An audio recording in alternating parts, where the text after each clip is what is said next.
नमस्कार दोस्तों, मेरा नाम है शशांक और आप देख रहे हैं मूर्त तिरंगा एचडब्ल्यू न्यूज नेटवर्क का इलेक्शन शो। महाराष्ट्र में कल पहले चरण का चुनाव मतदान हो चुका है दोस्तों, और अब मुंबई में 20 तारीख को मतदान होना है। और आज हमारे साथ जो मेहमान जुड़ने वाले हैं वो है मुंबई दक्षिण से 2 बार से जो सांसद रह चुके हैं और शिवसेना उद्धव बाला साहब ठाकरे जो गुट है उसके बड़े नेता है अरविंद सावंत, जो कि 2 बार से सांसद रह चुके हैं। अरविंद जी, बहुत बहुत धन्यवाद एचडब्ल्यू न्यूज नेटवर्क से बात करने के लिए। जय महाराष्ट्र। बोलिए। जय जी, जय महाराष्ट्र सर। तो दो बार से आप back to back Mumbai South से आप सांसद रहे हैं। पहली बार 1 लाख वोटों से आप जीते, दूसरी बार 1,20,000 वोटों से आप 1,20,000 फिर 1 लाख वोटों से आप जीते। अभी तक सर मुंबई दक्षिण से महायुति ने अपना जो उम्मीदवार है वो अभी उतारा नहीं है। सर, आप इसको किस तरीके से देखते हैं सर कि 3 पार्टी मिलके भी एक अरविंद सावंत के खिलाफ उम्मीदवार क्यों नहीं उतार पा रही? पहली बात तो मैं थोड़ा सा करेक्शन करता हूँ कि 20 तारीख मतलब 20 मई को चुनाव है, आज चुनाव नहीं है। तो 1 महीना है, लेकिन पता नहीं क्यों नहीं कर पाए। वो तो सब जानते हैं कि ये जो गुट बना हुआ है वो सारे गद्दारों का गुट है, जिन्होंने अपनी अपनी पार्टी में चुरा होकर वापस भाग गए हुए लोग लाचार है। कुछ इनके ऊपर आरोप है, भ्रष्टाचार के आरोप है, ईडी की कार्रवाई है। तो ये सारी चीजों की वजह से वो लाचार है, भयभीत है। अब फिर भी उनके साथ में गए, जाने के बावजूद भी आज वो हो रहा है कि हर एक जन चाह रहे हैं कि मेरी सीट आनी चाहिए वहां। अब उन्होंने जो कुछ शब्द दिया, आप देखिए 9 में से 9 सीटें उन्होंने अभी तक दे दी है ये शिंदे गुट को, मिंदे गुट को। उसमें से 5 को उन्होंने अपना प्रत्याशी बदलना पड़ा उनको। ये इनके दबाव के तहत जो सारे लोग छोड़कर उनके साथ में से गए, वो 9 में से 5 को तो घेर बिठाया। तो समझ लो ना क्या दबाव होगा। तो इसी कारण अभी भी वो तय नहीं कर पा रहे हैं। हो सकता है आने वाले 2-3 दिन में तय कर पाएंगे। अरविंद जी, क्या इस बार मुंबई साउथ में क्या मुद्दे हैं? दक्षिण मुंबई के मुद्दे क्या है चुनाव में? पहली बात देखो शशांक जी, आप पढ़े लिखे लोग हो, ये मैं आप सभी को प्रार्थना करता हूं कि हम जब सांसद बनते तो पहली बात आती है देश का हित। जो कानून बनाने वाली संस्था है वो, we are the lawmakers. हम कानून बनाते हैं, हम नीतियां बनाते हैं। हम कोई पार्षद या विधायक के जैसे वहां गांव में ये कर दिया वो कर दिया, ऐसा काम उनका नहीं है।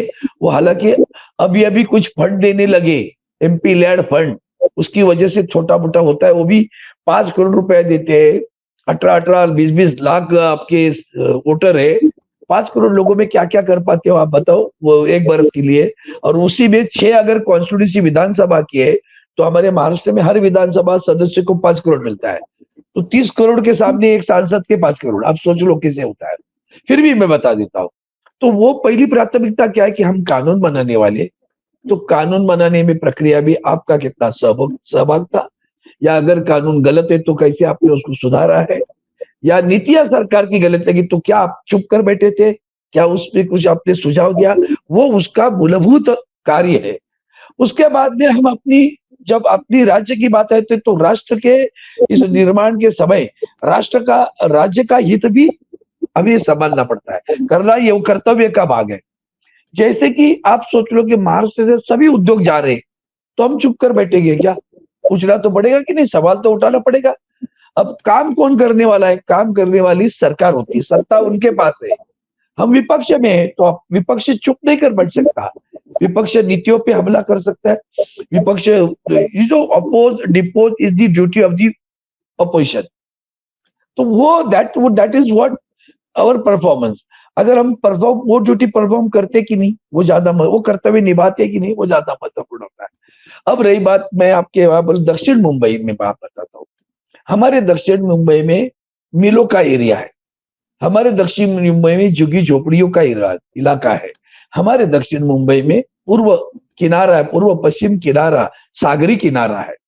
अब सागरमाला आपने बनाई तो सागरमाला बनाई तो मुंबई के पूर्व किनारा, जो मुंबई के पहले मुंबई पोर्ट, मुंबई का बंदरगाह, ये पूरे देश में व्यापार के लिए जाना जाता था। आज उसकी हालत इतनी बुरी है कि वो बंद करने के रास्ते पर जा रहा है। हजारों लोगों की नौकरियां गई, सब गया, बहुत सारा।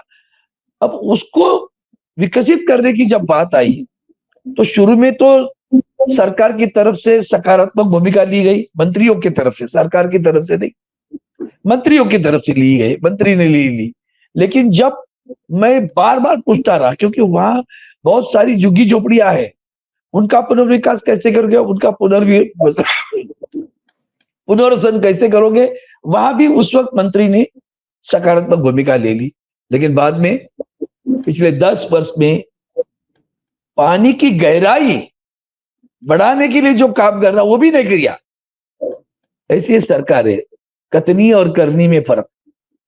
जो मंत्री ने आश्वासन दिया वो भी नहीं कर पाए। अब मिल वर्करों का एरिया, आप जानते हो कि मुंबई वाइब्रेंट क्यों थी? वाइब्रेंट इसलिए थी कि मुंबई में बंदरगाह और मुंबई की टेक्सटाइल मिल, कारखाने तो बंद हुए, टेक्सटाइल मिल थी। कुछ टेक्सटाइल मिले एनटीसी के साथ में, वो चल रही है। वो चलने वाली एनटीसी की टेक्सटाइल मिलों को कोविड के समय का एक मौका लेकर सरकार ने उसको बंद करने पे, जो कुछ भी छोटा मोटा चल रहा था, उल्टा उसको विकसित कर सकते थे। मॉडर्न टेक्नोलॉजी की मशीन ला सकते थे, टेक्सटाइल को आगे बढ़ा सकते थे, नहीं किया। उल्टा एनटीसी के कर्मचारियों को, मजदूरों को, कर्मचारी क्या बेचारे, कर्मचारी तो कम है, मजदूरों की तनख्वाह नहीं मिल रही है, तो उसके ऊपर आंदोलन हुआ। तो आंदोलन के बाद में मैं खुद आंदोलन में शरीक था। फिर आंदोलन के बाद में 50% उन्होंने तनख्वाह देना शुरू कर दिया। फिर दोबारा मांग कर, नहीं अभी नहीं दे सकते, पैसा नहीं। फिर जाकर हम कोर्ट में गए। कोर्ट ने कहा कि इनको पूरी तनख्वाह दे दो, फिर भी नहीं दी। फिर कंटेम्प्ट ऑफ कोर्ट किया सरकार के खिलाफ, एनटीसी के खिलाफ, तो कंटेम्प्ट ऑफ कोर्ट चला, फिर भी नहीं दिया। अब चुनाव घोषित हुआ और पीयूष गोयल जी को उसका एक नामकरण उदा मिल गया, एक जो मुंबई के, उत्तर मुंबई में उनको खड़ा कर रहे, तब जाकर बोले तनख्वाह पहले भी दे दो। ये गंदी नीति। और विपक्ष का काम है आवाज उठाना, मैंने उनके लिए भी आवाज उठाई। मुंबई के मिल के बहुत बड़ी खुली जगह है, कुछ अच्छा उद्योग हम वहां ला सकते थे, नहीं किया 10 वर्ष में। वहां उसी मिलों में काम करने वाले 100 साल से पर हमारे लोग रहते हैं, मिलों के मजदूरों की चाले हैं, बहुत छोटे छोटे कमरे रहते हैं बेचारे। उस वक्त अंग्रेजों या अपने जो कोई व्यापारी थे, उद्योगपति थे, उन्होंने सोचा कर्मचारी अगर दूर रहेगा तो समय पे नहीं आएगा, तो बहुत सारे मिलों के नजदीकी या मिलों के अंदर ऐसे दोनों तरफ के बिल्डिंग चाल है, ढहने को आई है। मैं बार बार मांग करता रहा, विकसित आप करो या उनको विकसित करने की अनुमति दे दो, दोनों भी नहीं करते, खुद भी नहीं करते। मैंने उनसे पूछा, पीयूष गोयल, बेचना है तो सारा देश ही बेच रहे हैं ना, वैसे भी वो लोग। ये कर्तव्य बनता है हमारा सांसद का, ये कर्तव्य में निभा। आप देखिए राज्य की सरकार, अभी राज्य की सरकार ने एक प्रकल्प लिया, हमारे मुंबई में बीडीडी चाल है, वो अंग्रेजों के जमाने से पुलिस की कुछ कार्य लेते थे, वो पूरी ढहने को आई। तो राज्य की सरकार ने खुद ब खुद कदम आगे लेकर उनको पुनर्विकास करने का निर्णय ले लिया। अब उसके 4 क्लस्टर है, एक क्लस्टर वर्ली में, दूसरा क्लस्टर एनएम जोशी मार्ग पर है, तीसरा क्लस्टर नायगांव मतलब दादर के नजदीक है, दादर पूर्व, और चौथा क्लस्टर शिवड़ी में। तीनों क्लस्टर में काम शुरू हुआ। वर्ली में तो एकदम प्रगति हुई, 40 मंजिले, 2 टावर खड़े हो गए। और शिवड़ी में आज तक नींव भी नहीं डाली। क्यों? क्योंकि शिवड़ी की बीडीडी चाल मुंबई पोर्टर्स के उनकी जगह पर है, मतलब बंदरगाह का जो है पत्तन मंत्री उनके पास है। वो कहते हैं हमारे पास नीति ही नहीं कैसे जमीन देने की। अरे भाई, जमीन देनी नहीं है, वो तो रहते हैं, आपको उनको जमीन थोड़ी देनी है, सरकार कर रही है, कोई निजी कोई प्रकल्प नहीं है, सरकार का प्रकल्प है, राज्य सरकार का प्रकल्प है। क्यों नहीं भैया सहयोग करते हो? क्यों नहीं करते हो? क्यों 10 वर्ष में आपको नीति नहीं कर पाए आप? बुरा नहीं लगता आपको? कितने रोजगार निर्माण, आपने महाराष्ट्र से सारे उद्योग लेके गए आप। हमें गुजरात से कोई आपत्ति है क्या? क्या दुश्मनी है? गुजरात हमारा है, हमारे भाई लोगों का है, लेकिन उस गुजरात के विकास करते समय यहां से छीन कर लेने की क्या आवश्यकता है? करो ना। किसने मना किया?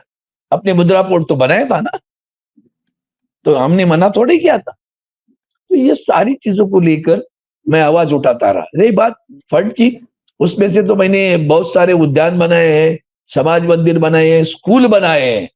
देख सकते हो एक एक बनाया हुआ चीज कितनी खूबसूरत बनाई हुई है। टॉयलेट बनाए हुए हैं। हमने जो टॉयलेट की संकल्पना मैंने की है, तो बाकी किसी ने पहले की नहीं थी, उसके बाद में शुरू हुआ है।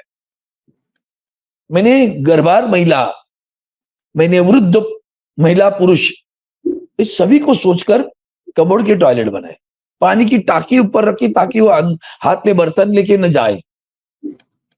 स्प्रे रखा। ये सारी सोच अपनी होनी चाहिए ना। अलग अलग छोटी छोटी चीजों को लेकर इतने बड़े बना बना के रखे कि पूछो मत। वहां भी बीपीटी की पर, अगर बीपीटी के तहत बने अंदर बनाने, तो इतनी बार उनके पैर छूने पड़ते। भैया ये टॉयलेट बनाने अनुमति दे दो, भैया पानी देना है, पीने का पानी देना है, दे दो। हर घर नल से जल, और अनुमति नहीं देंगे पानी की पाइप डालने के लिए। नहीं लगता ढोंग? ढोंग नहीं लगता? तो ये काम है। और ये पानी की लाइन हो, टॉयलेट हो, गार्डन हो, समाज मंदिर हो, लाइब्रेरी हो, जिम्नेशियम हो, स्कूल हो, ये सारे मैंने बनाए हैं। जितना भी कुछ छुट्टी पुट्टी देते हैं ना भिखारी जैसे, उसमें जितना खुद कर सको कर दिया मैंने। बहुत अच्छा किया, लेकिन खूबसूरत बना के रखा है। काम कर। अरविंद जी, ये बात तो है कि आप लोकप्रिय भी हैं, आप ग्राउंड से जुड़े हुए आदमी हैं और शिवसेना में बहुत पुराने आप नेता हैं। अरविंद जी, आपको अप्रोच नहीं किया गया था क्या शिंदे, एकनाथ शिंदे के गढ़ द्वारा, जिस समय पलायन हो रहा था इतने बड़े नंबर में? तो मैं थोड़ा जानना चाहता हूँ जी। नहीं शशांक जी, वो जानते कुछ लोग बहुत कड़वे हैं, और कुछ लोग बहुत कड़वे ही नहीं, सिर्फ निष्ठावान है। उनकी निष्ठा अपने रायगढ़ से है। वो है हमारी मातोश्री, जिन्होंने हमें नाम दिया, काम दिया, इतना उभर कर लाया। आपने कहा ना, मिट्टी से जुड़ा हुआ छोटे कमरे में रहने वाला एक गरीब का लड़का, पीछे नॉट मिडिल क्लास में पिता का लड़का, तो आगे ऊपर क्यों आया? बाला साहब ने दिए ना आशीर्वाद, संस्कार दिए, डट के खड़े रहे। उसके बाला साहब की जाने के बाद में उद्धव जी डट के खड़े रहे। ये हमारा छोटा बेटा, हमारा आदित्य जी, उसके अंकल की उम्र के आदमी के लिए तड़पता रहता है, काम करता रहता है। ये जो बातें है ना, वो रिश्ता है, वो लॉयल्टी है ना, वो ब्लड में होनी चाहिए। जिएंगे उसके साथ, मरेंगे उसके साथ। तो बातचीत एक मिनट, सुख के सब साथी, दुख में न कोई, फिर भी जय श्री राम कहते हैं लोग।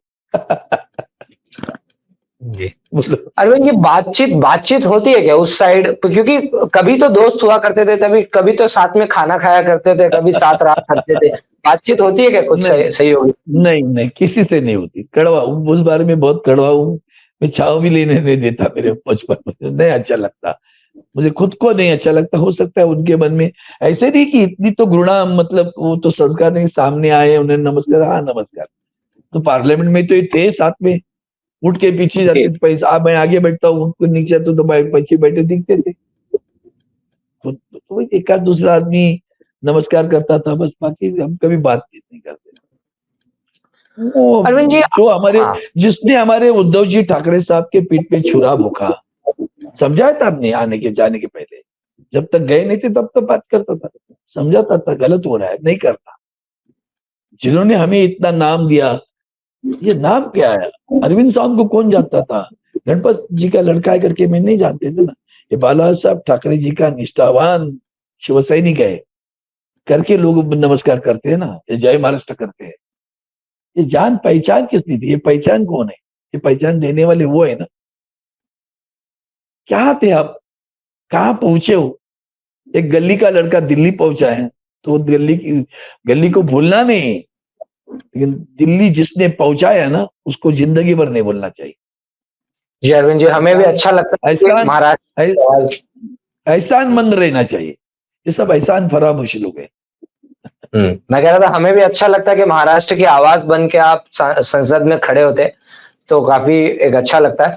दूसरा मैं सवाल आपसे पूछना चाहता हूँ, मोदी कैबिनेट में भी आप रहे हैं, तो मुझे ये बताइएगा कि उस समय जब यूटी की सरकार थी, तो आप लोग जब चुनाव प्रचार के लिए उतरते थे तब, और अब जो आप एक नए गठबंधन में आप लोग हैं, और पूरा ये डिफरेंट है कि कांग्रेस के साथ नैसर्गिक युति नहीं है, ये तो हम सब मानते हैं। आप लोगों के कुछ कारण है तो आप कहते हो। जी जी। ये नैसर्गिक शब्द क्या है मुझे समझ में आता है। दोस्ती दोस्ती होती है यार। ये क्या होता है? प्राकृतिक मैत्री है, अप्राकृतिक मैत्री नहीं है। आइडियोलॉजिकल विभिन्नता है। आइडियोलॉजी। वही मैं बोल रहा था, विभिन्नता है विचारधारा में या आचार धारा में। विचार एक सकता होता है, आचार अलग होता है, क्योंकि अलग अलग राह से लोग उसी मंजिल तो एक ही है, राह अलग अलग हो सकती है हर एक की। यही तो खूबसूरती है अपने जनतंत्र की। लेकिन एक देखा कि खुला है, खुला वातावरण है। उतना खुला वातावरण मैंने पहले अनुभव किया है, नहीं ऐसा नहीं, लेकिन वो खुला वातावरण आज नहीं है। आज बीजेपी के किसी की हिम्मत नहीं है। ये नाना पटोले जी को पूछो, छोड़ क्यों आए बीजेपी? उन्होंने सवाल क्या उठाया, उनको कैसे टारगेट किया गया मीटिंग में। तो सोच लो ना, तानाशाही उनके ब्लड में है ना, वो जहन में है उनके। अरविंद जी, मैं कह रहा हूँ कैंपेनिंग के लिए जब आप लोग उतरते थे, तो बीजेपी के साथ जब उतरते थे उसमें और अब में व्हाट इज द, क्या फर्क आप देख पा रहे हैं? फर्क अभी तो कैंपेनिंग जो कुछ वैसे तो हुई नहीं है, क्योंकि हम लोग एक आगाड़ी करके पहले चुनाव नहीं लड़े हैं। चुनाव लड़ने के बाद में आगाड़ी हुई है। क्यों हुई है, नहीं, सारी चीजें आपको अभी जानकारी है। लेकिन अभी पहली बार चुनाव लड़ रहे हैं एक साथ, पहली बार चुनाव लड़ रहे हैं, लेकिन मिलजुल जाते हैं। कल ही मेरे पास महाविकास आघाड़ी का एक अच्छी से एक मीटिंग हुई। प्रमुख जो उनके पदाधिकारी, हमारे पदाधिकारी, इतना मिलजुल कर गए थे सब लोग। हंसी मजाक मस्त एकदम चल रहा था।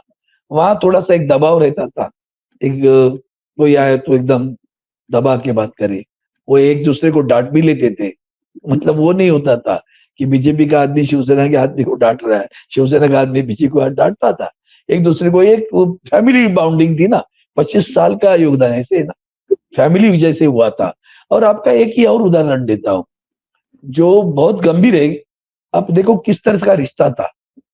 रिश्ता किस तरह से होता है कि जब भारतीय जनता पार्टी में कुछ समस्याएं आती थी, तो आदरणीय अटल बिहारी हो, या आदरणीय अटल जी के बाद में आदरणीय आदरणीय लालकृष्ण आडवाणी जी हो, ये बाला साहब से बात करते थे। एक दूसरे के परिवार के दुख सुख बांटे जाते थे। अब कैसे बाला साहब दुख में और सुख में खड़े रहे देखो।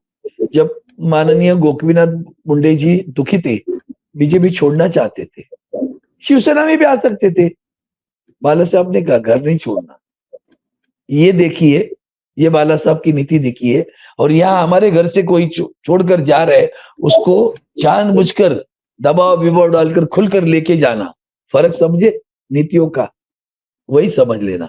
यही प्रधानमंत्री जी वो इन्होंने जो 1992-93 का जो कुछ गोधरा हत्याकांड, उसके उसके चक्कर से वो तीस्ता सेटलवाड़ वाले सारे पत्रकारियों ने घेरा था, पूरे चैनल ने घेरा था। तब जाकर माननीय मोदी साहब को निकालने की बात हो रही। तो अटल बिहारी वाजपेयी जी, हमारे आदरणीय नेता उस वक्त के, आदरणीय अटल बिहारी जी सॉरी आदरणीय अटल बिहारी जी ने आदरणीय वंदनीय शिवसेना प्रमुख से बात की और कहा कि मैं माननीय लालकृष्ण आडवाणी जी को भेज रहा हूं, आप उनसे बात करिए। जब आदरणीय लालकृष्ण आडवाणी जी यहाँ आए मुंबई में बाला साहब से मिलने, और उन्होंने कहा कि हमने निर्णय लिया है कि हम मोदी को पार्टी से निकाल रहे हैं। आप सोचिए, उनकी पार्टी का मसला था ना, क्यों बाला साहब को पूछा? तो बाला साहब ने कहा गलत काम करे, नहीं करना। मोदी जी गए तो तुम्हारा गुजरात गया। ये उस वक्त का बाला साहब का वाक्य। क्यों चाहिए? केशव भाई पटेल आए थे ना बाला साहब से मिलने, तब ये कितने डिस्टर्ब हुए थे बाला साहब ने, सर उसका आप उनको लेना नहीं है ना, हमने तो कभी नहीं कहा ना। बाला साहब ने नहीं लिया केशुभाई पटेल को, उस वक्त गुजरात में भी शिवसेना हो जाती थी, ऐसे भी शिवसेना आज भी है, वहां नहीं से नहीं। इतने बड़े स्तर के नेता शिवसेना आना चाहते थे। सोच लो आप, ये दोस्ती कहाँ। और वही आज के लोग हमारे लोगों को डरा भरा कर कुछ भी करके रात को अंधेरे में मिलकर निकल के लेके जाते हैं सत्ता के लिए। ये फर्क नहीं महसूस होता आपको? जी। ये बिगड़ी हुई बीजेपी है। बहुत बिगड़ी हुई बीजेपी है। ये पार्टी विद डिफरेंस नहीं रही, different party with immorality. Party with difference had a morality, this party is no morality at all. नैतिक अरविंद, मोदी मैजिक है क्या महाराष्ट्र में? खत्म हुआ। लोग आदर करके बोलता हूँ, आदर से बोलता हूँ, उन्होंने इतना जहरीला प्रचार किया, जहरीली भाषा का इस्तेमाल किया, उनकी पद की गरिमा उन्होंने खुद खत्म कर दी। हमने देश के बहुत सारे प्रधानमंत्री जी को भाषण सुने, खास करके वाजपेयी जी के भाषण सुनो, देख लो आज भी। और नेहरू जी के कुछ भाषण आज भी कुछ ऑडियो विजुअल मिलते हैं अपने को, वीडियो देख लीजिए क्या स्तर होता है भाषण का। कभी देखा आपने वाजपेयी जी ने अपनी कमर के नीचे वार किया किसी को? ये तो हमें नकली से न कहते, खुद नकली होकर। ये तरीका है, कृतज्ञता का भाव नहीं रहा। और इसलिए यहां अभी मैजिक नहीं है, क्योंकि सबसे बड़ा बाकी कुछ भी हो देश में, महाराष्ट्र पर तो उन्होंने पूरा अन्याय किया। निसर्ग जैसा चक्रवाक आ गया, उस चक्रवाक में हो या तौक्ते नाम का चक्रवाक आ गया। आदरणीय प्रधानमंत्री हवाई जहाज से गुजरात में भी आया, नो डाउट। तो गुजरात की वहां बॉर्डर से उनका जहाज वहां पे गए, क्यों भाई? हवाई जहाज आगे लेकर देख नहीं सकते थे क्या? नहीं देखा, पैसे भी नहीं भेजे, क्यों घृणा मन में, तिरस्कार क्यों है? क्योंकि सोचा था ना मुंबई की जो प्रतिमा है वो मलिन करनी है, उसको वीक करना है, कमजोर करना है। उसकी आर्थिक राजधानी की जो प्रतिमा है उसको कमजोर करना है। तभी तो IFSC सेंटर लगे गए ना, institute of finance service centre यहां होना चाहिए। दुनिया जानती है ना कि भारत की आर्थिक राजनीति कौन सी है, मुंबई है। तो आप उससे वहां से institute of financial service centre लेके जाते हो गुजरात में। गिफ्ट, नाम भी गिफ्ट है, यहां से इन्होंने गिफ्ट दे दिया उसको। कितने अब उद्योग लेके गए, टाटा एयरबस लेके गए, वेदांत फॉक्सकॉन लेके गए, वर्ल्ड ड्रग पार्क लेके गए, मेडिकल डिवाइस पार्क लेके गए, डायमंड बाजार लेके गए, और वो वर्ल्ड कप भी लेके गए। वहां जाकर अरविंद जी, ये सारे बहुत बढ़िया मुद्दे हैं ये, कि स्थानिक महाराष्ट्र से जुड़े हुए ये मुद्दे हैं। और कहीं ना कहीं देखा जा रहा है कि विपक्ष की जितनी पार्टियां इस चुनाव को लोकलाइज करना चाहती है, वहीं दूसरी ओर जो देवेंद्र फडणवीस है, जो कि उप मुख्यमंत्री है महाराष्ट्र के, वो ये कह रहे हैं कि ये चुनाव जो है ये मोदी बनाम राहुल गांधी का चुनाव है। देखो भैया, यही तो मुद्दे है ना। देखो मुद्दे क्या है देश के सामने, राहुल बनाम मोदी जी है, bogus guarantee against actual guarantee. वो तो छोड़ो, एक्चुअल बात क्या है? महंगाई है, बेरोजगारी है, महिलाओं के अत्याचार है, महिलाओं को अवमानित किया जा रहा है। मणिपुर और हमारे पहलवान, नहीं भूलना, बिल्किस बानो को जिस तरह से ये इनकी सरकार सामने आकर उसका अवमान कर रही है, तो महिलाओं के अत्याचार, किसान तो रोजाना आत्महत्या कर रहे हैं। चारों दुखी है ना, कौन सुखी है बताओ ना। सिलेंडर का भाव 400 रुपए तो मेरी बहन वो श्रुति ईरानी जी रास्ते पे आकर आंदोलन करती थी। अब 1100-1200 चुप कर बैठे, पट्टी लगा के। मनमोहन सिंह जी की जो खिलवाड़ उन्होंने उस वक्त सोशल मीडिया के माध्यम से भी इतनी गिरी हुई घिनौनी हरकतें की है, उन्होंने घिनौनी हरकतें की। मनमोहन सिंह जी के बारे में हो, सोनिया गांधी जी की महिला होकर सोनिया गांधी जी के बारे में उनकी सोशल मीडिया से जो घिनौनी हरकतें भूलना नहीं है। ये सारी चीजें मैं खुद आम बोला हूं, ये भी बोलता हूं, अभी यहां बोलता हूं, भावा नहीं बोला। राफेल की जैसे चक्कर में मैंने भाषण किया था कि वो जेपीसी मांग कर दे दो ना, उसमें कौन से डरते हैं आप? डर क्यों है? अगर हम ट्रांसपेरेंट है, दूध का दूध पानी का पानी होगा। ये मेरा भाषण है, आज भी देख लो। किसान 700 किसान मरे, मैंने वही भाषण वहां भी किया था पार्लियामेंट में। मैंने हाथ जोड़कर प्रधानमंत्री, हम तो उधर थे ना, यूपी में थे ना, उनके साथ पे थे ना, मैं हाथ जोड़कर कहा था प्रधानमंत्री आप वक्त निकाल कर जाइए, पिघल जाएंगे लोग। अगर प्रधानमंत्री किसी को मिलने आते हैं तो लोग पिघल जाएंगे। अनुष्ठान करते हो 11 दिन का, और किसानों को मरने लोग लगाते हो। किस तरह की फेंसिंग लगाई थी आपने हिंदुस्तान पाकिस्तान बॉर्डर वाली?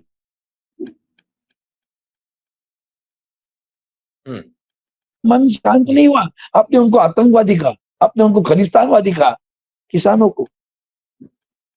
और फिर किसी ने बताया होगा, पता नहीं, सुनते तो किसी का नहीं, उनने आ गया फिर कहा कि किसानों के लिए बनाए हुए कानून मैं वापस ले रहा हूं। हाँ, वापस लिए कि नहीं, आज भी जाकर देख लेना whether the law has been withdrawn or not।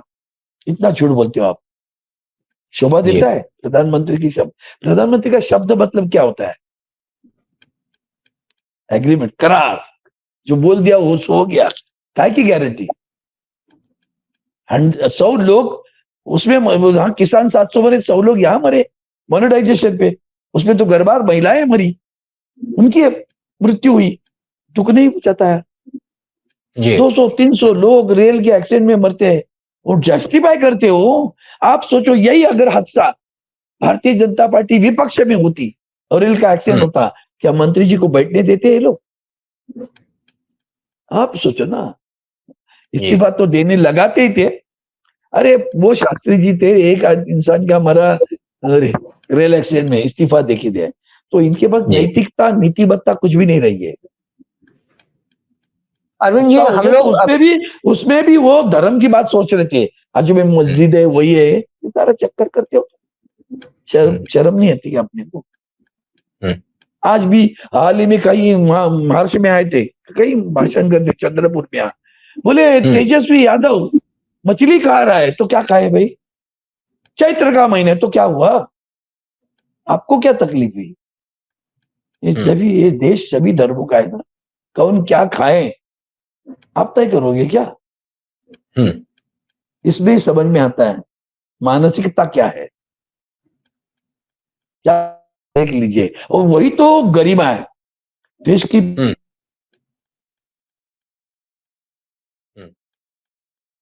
प्रतिशत पढ़े लिखे बच्चे बेरोजगार है, कुछ नहीं लगता आपको? 2 करोड़ का आपने वचन दिया था, क्या हुआ उसका? सारे जुमले, एक तो सही बोलो, एक तो सही बोलो। 80-85 करोड़ लोगों को मुफ्त में अनाज देते हो, अपने ऊपर खुद को शर्म आनी चाहिए कि उनका मैंने उद्धार नहीं कर पाया। मैं मुफ्त में देना मतलब कोई बड़ी बात नहीं है। Teach the child to catch the fish, not to eat the fish. पैर पे खड़ा करना है, पकड़ना कैसे है मछली। बिल्कुल। तो वो कहने के लिए, वो करने के लिए आपने क्या प्रयास किया? 2000 रुपए देखते हो और उनके उत्पादन का भाव नीचे गिरा देते हो।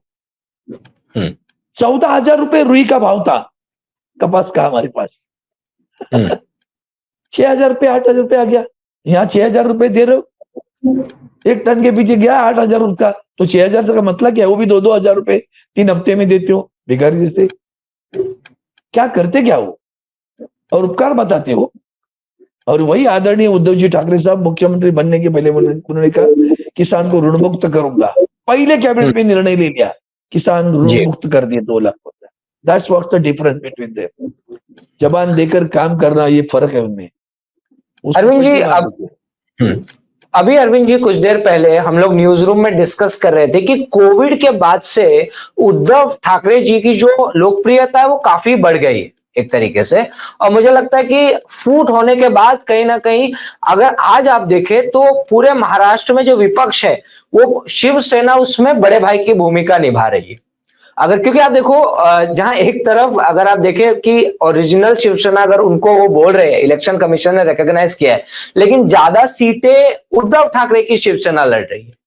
दूसरी ओर अगर आप देखें तो राष्ट्रवादी कांग्रेस वहां पे कम सीटें लड़ रही है जो अजीत पवार की है, और शिंदे की जो सेना है वो कम सीटें लड़ रही है, और उद्धव ठाकरे की जो शिवसेना है वो ज्यादा सीटें लड़ रही है। लेकिन ये भी सर एक बात है कि जो सर्वे हम देख पा रहे हैं वो कहीं ना कहीं महाविकास आघाड़ी के लिए बहुत ज्यादा सुखद संदेश नहीं दे रही है। तो इसको आप किस तरीके से देखते हैं? देखो, सर्वे करने वाले लोग कौन है? आपने शुरू में जो कहा ना, कोविड के बाद में, क्योंकि कोविड के समय जो काम उन्होंने किया, यहाँ जाने बचाई लोगों की, किसके मन में आया था कि फील्ड हॉस्पिटल बना सकते हैं?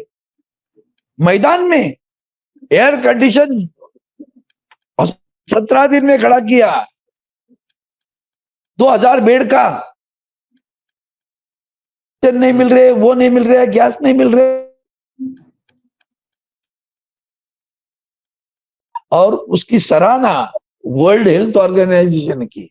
उन्होंने कहा धारावी मॉडल करो, कि इतनी घनी बस्ती कहाँ है जितनी हमारी धारावी में, कोलीवाड़ा में, वर्ली में, शिवड़ी में, इतनी घनी बस्तियों को, लोगों को बचाना इतने से छोटे कमरे में। आप सोचिए, कुछ कुछ तो ऐसे लोग हैं बेचारे मजदूर, एक ही कमरे में 10-10, 20-20 लोग रहते हैं, वो तीनों शिफ्ट पे नौकरी करते रहते हैं, तो एक ही समय में 7-8 लोग रहते हैं घर पे, बाकी 16 लोग नौकरी पे रहते हैं। वो सभी 21 लोग जब घर पे होंगे तो क्या हालत होगी आप सोचिए।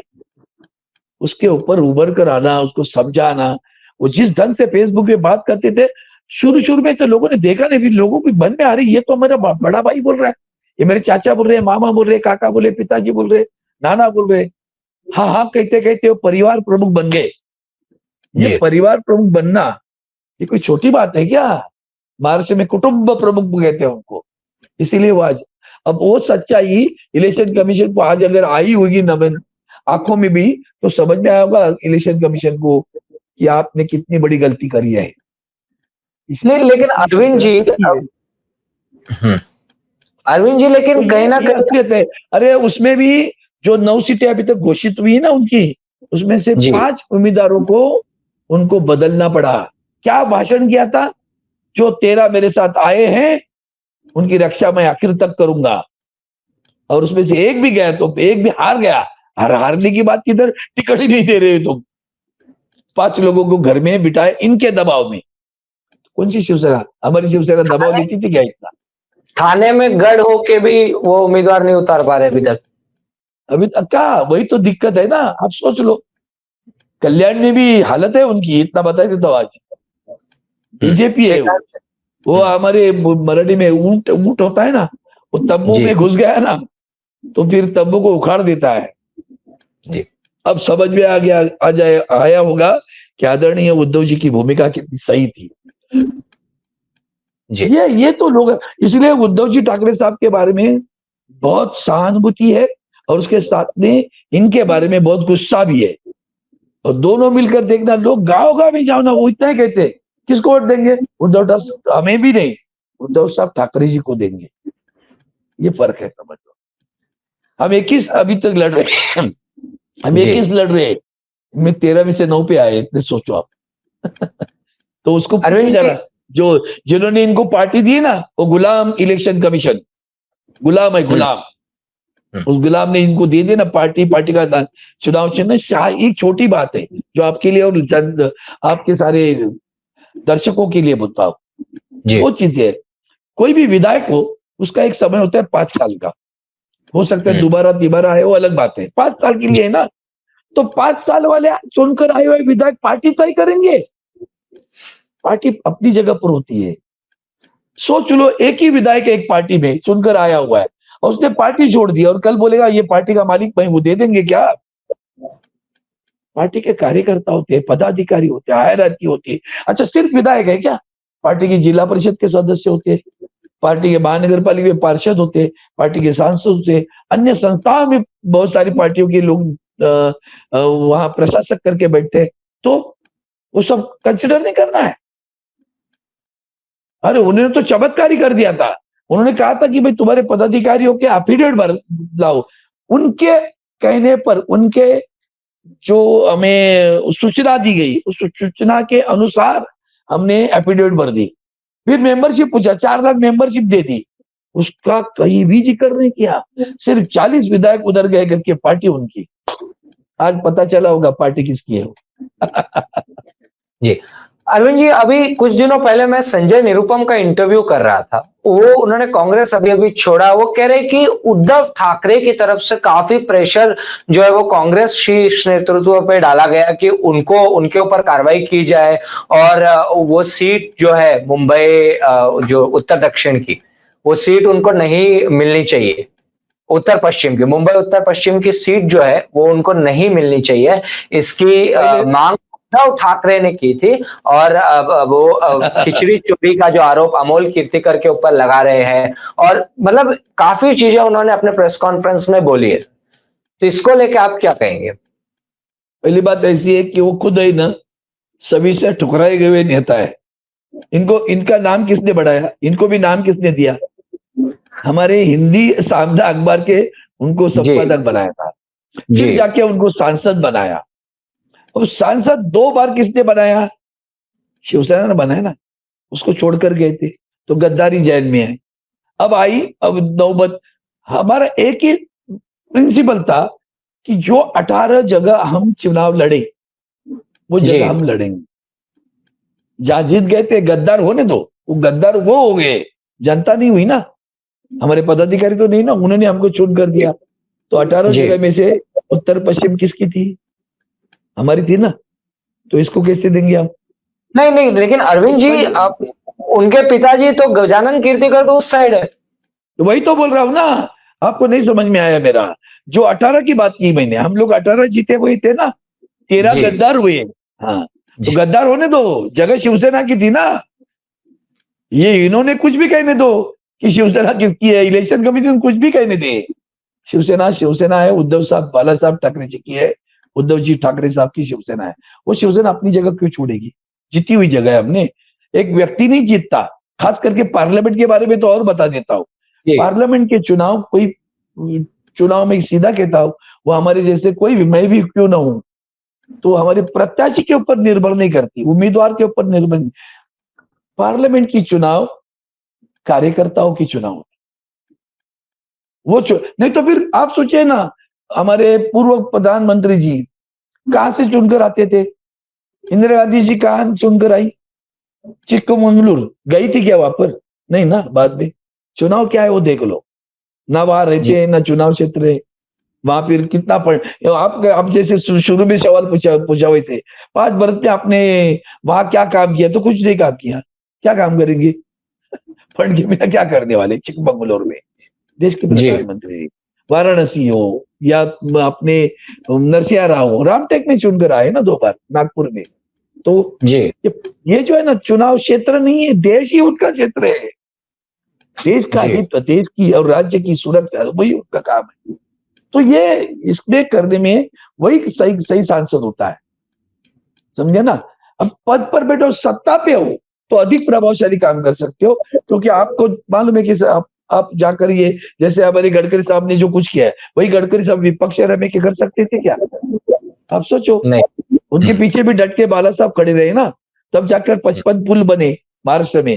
फ्लाईओवर बनना भी बड़ी बात थी उस वक्त, तो फ्लाईओवर बना है 55, उनके कार्यकाल में बना है। वो मंत्री थे हमारे बाला साहब, मुंबई पुणे रास्ता उनके कार्यकाल में बोला, तब जाके गडकरी का नाम हुआ। वही बाला साहब ने एक उपाधि दी थी, गडकरी नाम नहीं है, रोड करी है। तो ये काम है, वो समझने की कोशिश करनी चाहिए हम लोगों को। और ये मुंबई इनके, जिनको कोई नहीं पहचानता, नहीं पूछता है, ऐसे लोग ऐसे ही करते रहते, कहीं भी जाए उससे क्या फर्क पड़ता है? अरविंद जी, मुंबई कांग्रेस की अध्यक्षा है वर्षा गायकवाड़, नाराज चल रही है क्या वो? नहीं, आपको कल मेरे, आप देख लो फोटो, कल मेरे चुनाव के प्रचार के लिए जो हमने कार्यकर्ताओं का मेला लिया था, उसमें खुद आई थी और कहने लगी, ये मेरा भाई खड़ा है यहाँ, मेरे भाई के लिए मैं आई हूँ कांग्रेस में। तो समझ हो गया, चलता रहता है। इतनी सारी पार्टियां विभिन्न विचारों की इकट्ठा आती है, तो थोड़ा बहुत तो होता रहता है ना। अरविंद जी, आप इंडिया गठबंधन के सभी मीटिंग्स में आपकी सक्रिय भूमिका रही है, तो ये सवाल आप बहुत अच्छे से जवाब दे पाएंगे। वंचित बहुजन अघाड़ी, प्रकाश अंबेडकर, क्या मतलब क्या गलत हो गया? क्या उन कभी वो चाहते ही नहीं थे कि वो घटक दल बने, या फिर क्या है? मतलब क्यों बात नहीं बन पाई? क्योंकि शिवसेना उद्धव ठाकरे उनको लेके आए, उनके साथ गठबंधन किया, और मेरे ख्याल से इंडिया गठबंधन में भी लाने में उद्धव जी का बहुत बड़ा हाथ था। और फिर मैंने देख रहा हूं कि जिस तरीके से वो उद्धव ठाकरे के खिलाफ ही बयानबाजी कर रहे हैं। अगर उनका इतिहास देखें तो शरद पवार के खिलाफ, शरद पवार जी के खिलाफ उन्होंने काफी बयानबाजी की थी पहले। अगर लेकिन अभी अगर हम देखें तो उन्होंने कहा मेरा उद्धव ठाकरे पे से भरोसा उठ गया, मेरा शिवसेना पर से भरोसा उठ गया, अब मेरे को कांग्रेस पे भरोसा है। हाँ जी। मैं व्यक्तिगत रूप से प्रकाश अंबेडकर जी को बहुत मानता था जी क्योंकि उनकी विद्वत्ता, उनका ज्ञान बहुत, जब बातें करते हैं तो बहुत लगता है उनके बारे में प्रभावित हो जाते हैं। लेकिन वो प्रज्ञा जो उनकी है, प्रतिभा है, वो राजनीति में नहीं आती। क्योंकि यहाँ हमारा सबका मकसद क्या था कि हमें संविधान बचाना है, जनतंत्र को बचाना है, इकट्ठा आना है। हम जब इनको साथ में लेके आ रहे थे तभी भी, अभी तो अशोक चौहान उधर गए, उन्होंने मुझे याद है, बोले यार हम कांग्रेस और राष्ट्रवादी वंचित, कांग्रेस राष्ट्रवादी वंचित जिन्होंने इक्वल डिस्ट्रीब्यूशन किया था, अब ये इक्वल करने के बावजूद भी इन्होंने लास्ट मोमेंट पे छोड़ दिया और कहा कि नहीं हम नहीं आते। तो that is what history says, but still I have respect for him, उसके लिए रिस्पेक्ट था। लेकिन अभी वो जो कुछ कर रहे हैं वो सही है ऐसा मुझे नहीं लगता, क्योंकि आखिर हमने जो मकसद या जो उद्देश्य रखा था वो उद्देश्य से खुद वंचित हो रहे हो, उद्देश्य से भी वंचित हो रहे। उद्देश्य क्या है? और यही सामने वाले उसका मतलब जो उपयोग कर रहे हैं। कुछ लोगों ने तो उनकी टिकट लेकर भी वापस कर दी, नहीं रहे, खड़े रहे। तो ये अच्छा नहीं होगा, अच्छा नहीं लगता। अगर रहते, हम लोगों ने कुछ मैंने सुना था 5 जगह दी थी, आप 0 पे हो, तो 5 भी बहुत बड़ा आंकड़ा था ना। और 7 में रहते, मैं आपको आज भी बता देता हूँ, 5 के 5 जीत जाते थे। 5 ऑफर आप लोग कर, उनका आगे अभी कुछ जो कुछ भी हुआ होगा उनको बता, इन 5 आंकड़ा हमारे साथ रहती तो अच्छा, उसके आगे क्या होगा देखो लोग, चुनाव के बाद में कितना नुकसान कर सकते हैं प्रकाश अम्बेडकर? थोड़ा व्यावहारिक दृष्टिकोण उनको लेना है। मैं पूछ रहा हूँ कितना नुकसान कर सकते हैं प्रकाश अम्बेडकर अकेले लड़के? नहीं होगा ना। जो नुकसान वो करने की कोशिश कर रहे थे उससे उनके खुद के लोग नाराज हुए, बहुत नाराज हुए। अब देखो मैंने आपको रिपोर्ट ले लिया, अकोला में भी वो जितना मुश्किल हो गया उनके लिए। अकोला अपनी सीट पे हार जाएंगे आप बोल रहे हो? खुद जितना मुश्किल है उनके लिए, आप सोच लो। चलिए एक आखिरी जी, क्या करें सर? वहां बीजेपी लड़ रही है ना जी।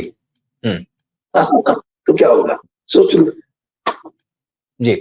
एक आखिरी सवाल अरविंद जी मैं लूंगा कि राज ठाकरे की महाराष्ट्र नवनिर्माण सेना ने बिन शर्त समर्थन दिया है महायुति को, किस तरीके से इसको देखते हैं? मतलब ब्रांड ठाकरे क्या इतना जरूरी है कि कहीं ना कहीं से, क्योंकि शिवसेना साथ ले ली, राष्ट्रवादी कांग्रेस साथ ले ली, पार्टी साथ, सब चीजें बीजेपी के जिस तरीके से वो कर सकते थे उन्होंने किया, कांग्रेस के कुछ लोग यहाँ आ गए। अब क्या ब्रांड ठाकरे की इतनी जरूरत पड़ रही है कि उनको राज ठाकरे को साथ लेना पड़ रहा है? एक ही कारण है, जो वहां के केंद्र की सरकार ने ईडी की कार्रवाई की, उसके बाद में माननीय राज ठाकरे जी का सारा आचरण बदल गया, भाषा बदल गई, आचरण बदल गया। वैसे एक बड़े अच्छा वक्ता है, प्रभावी वक्ता है, उन्होंने शुरू में भूमिका ली मोदी जी अच्छे, फिर भूमिका ली मोदी जी गलत है, शरद पवार जी ठीक है, फिर भूमिका ली दोबारा भी वापस। भूमिका बदलने से उनकी पार्टी के खुद के कार्यकर्ता बहुत नाराज है, मैं बता रहा हूँ। अब पूछ लो ना, तो क्या पार्टी का अस्तित्व किस लिए रहेगा फिर? तो इनकी जो खास करके भारतीय जनता पार्टी की खासियत यही है, दोस्ती करना और अंग्रेजों के जैसे दोस्त का गला पहले काट देना। उन्होंने हर जगह किया।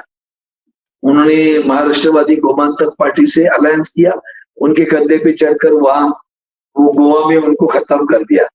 अकाली दल की पार्टी के साथ में गठबंधन किया, अकाली दल को खत्म कर दिया।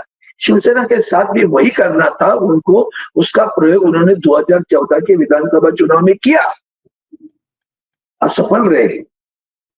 अगर वहां सफल था, उनको लगा बाला साहब नहीं है, मदनीय बाला साहब नहीं है तो क्या है, तो फिर उद्धव साहब को तो अभी लपेट देने की आवश्यकता है।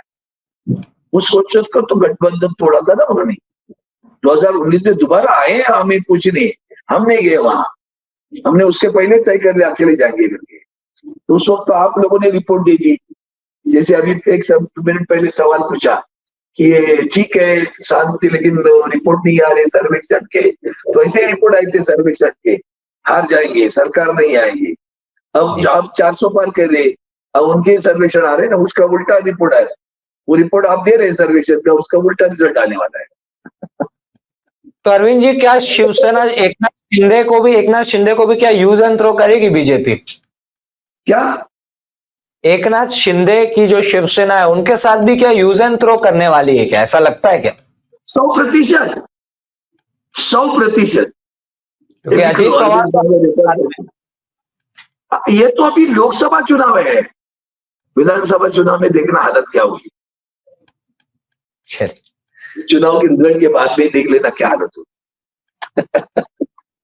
ये इसीलिए तो दूर गए, अच्छा हुआ आदरणीय उद्धव जी, उनका अभिमान मुझे लगता है कि एक डट के खड़े रहे, अकेले सबको साथ ले रहे। कुटुंब प्रमुख जो उपाधि मिली है ना, सारे परिवार को साथ में लेके जाते, इतनी छोटी बात नहीं होती है। इसके लिए बड़ा देते कि एक अलग तत्व गुण लगते हैं, वो उनके पास है, और आशीर्वाद है वंदनीय शिवसेना प्रमुख बाला साहब जी के, और क्या चाहिए। और ये सारे शिवसैनिक है हमारी जैसे, जो जिएंगे उनके साथ, मरेंगे उनके साथ, बाकी कुछ। अरविंद जी, बहुत बहुत धन्यवाद आपका कि चुनाव के दौरान इतने बिजी शेड्यूल में भी आपने हमें वक्त दिया। बहुत बहुत धन्यवाद अरविंद जी। जय महाराष्ट्र जी, जय Maharashtra. Stay ahead with our cutting-edge news app. Instantly access the latest shorts in just 1 minute and breaking news in just 50 words. Download now for a smarter, faster news experience.